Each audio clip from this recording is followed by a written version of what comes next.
இன்றைக்கி நம்ம பீட்ரூட்டை பயன்படுத்தி ரொம்பவே அருமையான டேஸ்ட்டில் ஒரு சூப்பரான காலை டிஃபன் எப்படி செய்கிறதுன்னு பார்க்க போகிறோம். இது சாப்பிட்றதுக்கு அவ்வளோ ஒரு சாஃப்டாக ரொம்பவே அருமையான டேஸ்ட்டாக இருக்கும். இதுக்கு எந்த ஒரு சைடிஷ்மே இல்லாமல் நீங்கள் அப்படியே சாப்பிட்லாங்க. ரொம்பவே சூப்பராக இருக்கும். ஹலோ ஃப்ரெண்ட்ஸ், வெல்கம் டு சமையல் டிலேட்.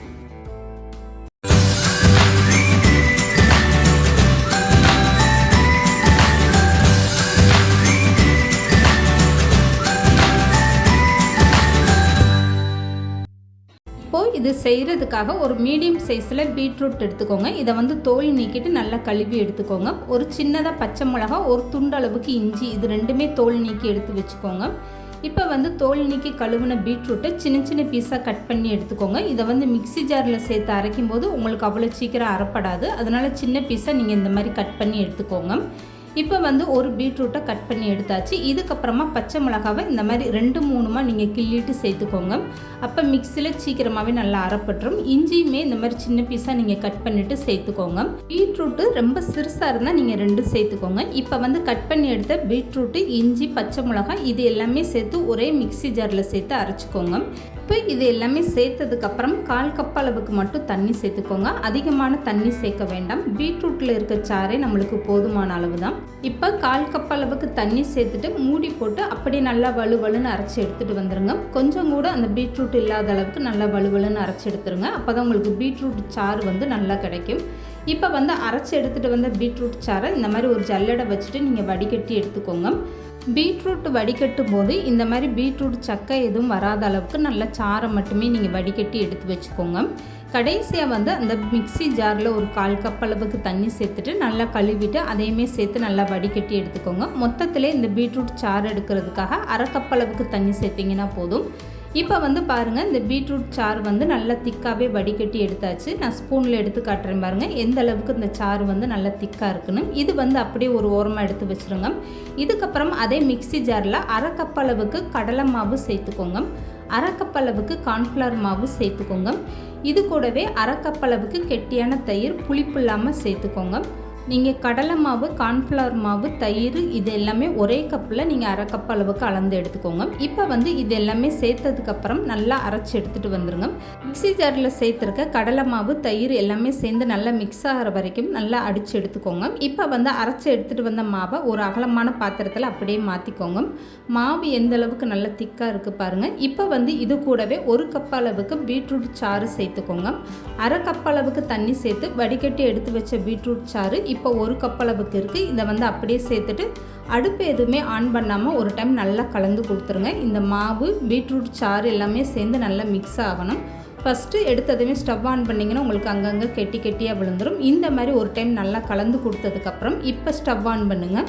இதுக்கப்புறம் கைவிடாமல் இந்த மாதிரி நல்லா கலந்து கொடுத்துட்டே இருங்க. இந்த மாதிரி கைவிடாமல் கலந்து கொடுத்துட்டே இருக்கும்போது மாவு உங்களுக்கு அங்கங்கே நல்லா கெட்டியாக ஆரம்பிச்சிடும். அந்த நேரத்தில் நீங்கள் ஸ்டவ்வை மீடியமாக வச்சுட்டு கைவிடாமல் நல்லா கலந்து கொடுத்துட்டே இருங்க.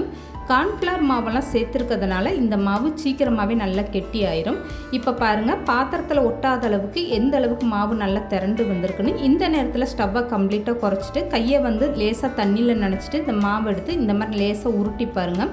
மாவு இந்த அளவுக்கு நல்லா திக்காக இருக்கணும். இது இப்போ கரெக்டான ஸ்டேஜில் இருக்குது. இந்த நேரத்தில் நீங்கள் ஸ்டவ் ஆஃப் பண்ணிவிட்டு ஒரு தட்டில் லேசாக எண்ணெய் அப்ளை பண்ணி வச்சுக்கோங்க.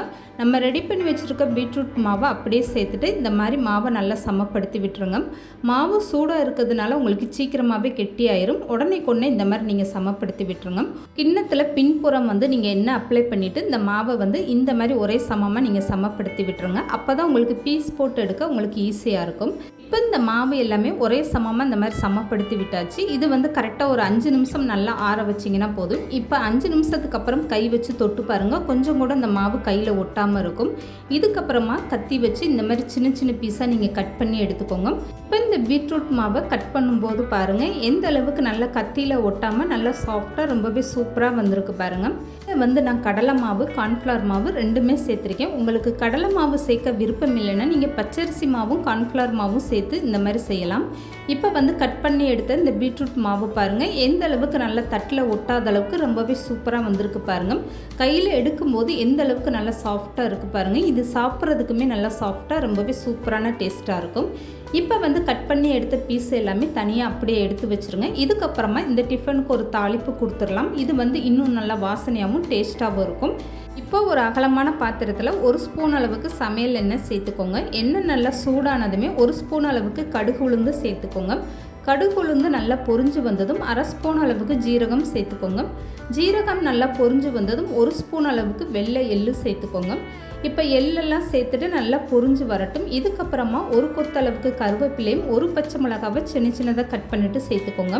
இதுக்கப்புறம் ஸ்டவ்வை கம்ப்ளீட்டாக குறைச்சிட்டு கரண்டி வச்சு ஒரு டைம் நல்லா கலந்து கொடுத்துருங்க. இதுக்கப்புறமா கட் பண்ணி வச்சுருக்க பீட்ரூட் மாவெல்லாம் அப்படியே சேர்த்துக்கோங்க. இப்போ வந்து ஸ்டவ்வை கம்ப்ளீட்டாக குறைச்சே வச்சுக்கோங்க. இப்போ வந்து 1/4 ஸ்பூனுக்கும் கொஞ்சம் குறைவான உப்பு சேர்த்துக்கோங்க. இப்போ 1/2 ஸ்பூன் அளவுக்கு சில்லி ஃப்ளேக்ஸ் சேர்த்துக்கோங்க. இதெல்லாம் சேர்த்ததுக்கப்புறம் கரண்டி போட்டு கலந்து கொடுக்காம இந்த மாதிரி நீங்கள் பாத்திரத்தை எடுத்துகிட்டு இந்த மாதிரி ஒரு டைம் நல்லா கலந்து கொடுத்துருங்க. இதுக்கப்புறமா கரண்டி போட்டு லேசாக கலந்து கொடுங்க. கடலை மாவு தயிரில் சேர்த்து நீங்கள் மிக்ஸி ஜாரில் அரைக்கும் போது அதிலே ஒரு 1/4 ஸ்பூன் அளவுக்கு உப்பு சேர்த்து அரைச்சி எடுத்துக்கோங்க. இதை வந்து நான் வீடியோவை எடுக்க மறந்துட்டேன். இப்போ இந்த கடலை மாவு தயிரில் சேர்த்து அரைக்கும் போது அது கூட ஒரு 1/4 ஸ்பூன் அளவுக்கு உப்பும் தாளிக்கும் போது ஒரு 1/4 ஸ்பூன் அளவுக்கு உப்பு சேர்த்திங்கன்னா போதும்.